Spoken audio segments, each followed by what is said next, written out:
The courtship of Margaret Brigham and Ralph White terminated in marriage on March 23, 1962. On April 3, 1962, Margaret White was admitted briefly to Westover Doctors Hospital.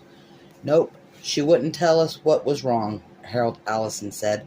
"The one time we went to see her, she told us we were living in adultery even though we were hitched, and we were going to hell.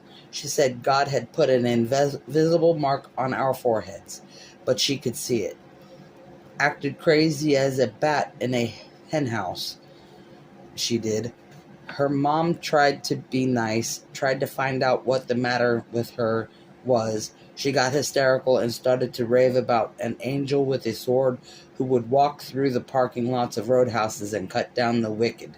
We left." Judith Allison, however, had at least an idea of what might have been wrong with her daughter. She thought that Margaret had gone through a miscarriage.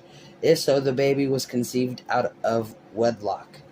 Confirmation of this would shed an interesting light on the character of Carrie's mother. In a long and rather hysterical letter to her mother dated August 19, 1962, Margaret said that she and Ralph were living sinlessly without the curse of intercourse. She urged Harold and Judith Allison to close their abode of wickedness and do likewise. It is, Margaret declares near the end of her letter, the only way you and that man can avoid the rain of blood yet to come. Ralph and I, like Mary and Joseph, will neither know or pollute sick each other's flesh. If there is issue, let it be divine. Of course, the calendar tells us that Carrie was conceived later that same year.